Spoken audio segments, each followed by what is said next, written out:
এই মহাখালীর যেই মোড়টি রয়েছে সেই মোড়ই কিন্তু আসলে সেই তিতুমির কলেজের শিক্ষার্থীরা কিন্তু আসলে রাস্তা অবরোধ করে রেখেছিলেন। এর মধ্যে কিন্তু আমরা যেমনটি আসলে দেখেছি বেশ কয়েকটা অপ্রীতিকর ঘটনা ঘটিয়েছে। শিক্ষার্থীরা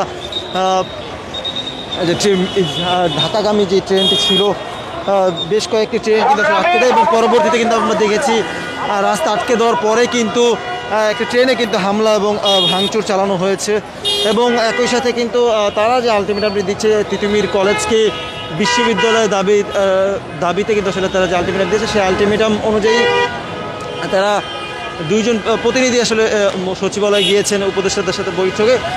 সেখান থেকে আসলে পরবর্তীতে কী ধরনের কর্মসূচি আসবে সেটা কিন্তু আসলে তারা তাদের ক্যাম্পাসে জানিয়ে দেবে এমনটি কিন্তু আসলে তারা বলছেন। আমরা দেখছি যে প্রায় লম্বা একটি লম্বা সময় ধরেই কিন্তু আসলে শিক্ষার্থীরা বিক্ষোভ করে রেখেছিলেন, অবরোধ করে রেখেছিলেন এই মহাখালী মোড়। আমরা যেমনটি আসলে দেখছি ইতিমধ্যে কিন্তু আসলে স্বাভাবিক হচ্ছে রাস্তাঘাট প্রায় 6 ঘন্টা পর কিন্তু আসলে মহাখালীর যেই রাস্তা রয়েছে সেই রাস্তা কিন্তু আসলে স্বাভাবিক হচ্ছে। আমরা যদি জানিয়ে রাখি প্রায় 6 ঘন্টা ধরে কিন্তু আসলে ঢাকা এবং ঢাকার সাথে সারা দেশের রেল যোগাযোগ কিন্তু বন্ধ ছিল এবং ইতিমধ্যে কিন্তু আসলে আমরা দেখছি রাস্তা চলাচল করছে। রাস্তা ছেড়ে দিয়ে কিন্তু আসলে কিছুক্ষণের মধ্যে তাদের ক্যাম্পাসে আসলে তারা ব্রিফ করবেন এই যে কর্মসূচি সেই কর্মসূচি এবং পরবর্তীতে তারা কর্মসূচি ঘোষণা করতে পারেন। আমরা যদি আরেকটি বিষয় জানিয়ে রাখতে চাই যে এই অবরুদ্ধ করে রেখেছিলেন তারা, সেখানে কিন্তু একটি ট্রেনের উপরে তারা হামলা এবং ভাঙচুর চালায়। সেখানে একজন শিশুসহ কিন্তু বেশ কয়েকজন আহত হয়েছেন, যাত্রী আহত হয়েছেন, আমরা তেমনটি কিন্তু আসলে খবর পেয়েছি। আমরা যে আরেকটি বিষয় জানিয়ে রাখতে চাই যে আসলে এই বর্তমানে তিতুমির কলেজের যেই শিক্ষার্থী যারা রয়েছেন তাদের যে দাবিটি তাদের এই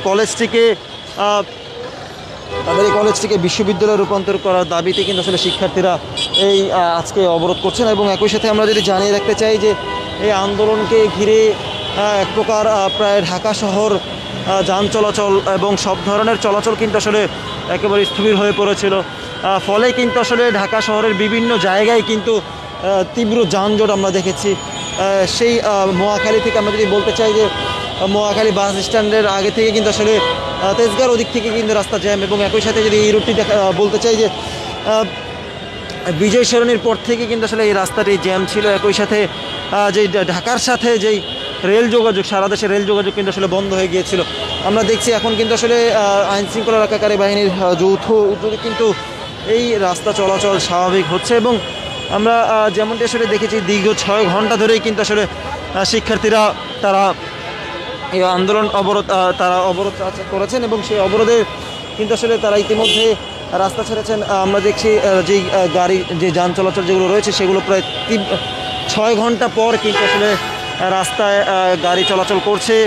আমরা যেমনটি জানিয়ে রাখতে চাই যে আসলে এই আন্দোলনকে ঘিরে কিন্তু প্রায় 6টি ঘন্টা মহাখালী রাস্তা অবরোধ ছিল এবং একই সাথে এই 6 ঘন্টা রাস্তা অবরোধ থাকার ফলে কিন্তু বেশ ভোগান্তিতে পড়েছে রাজধানীবাসী।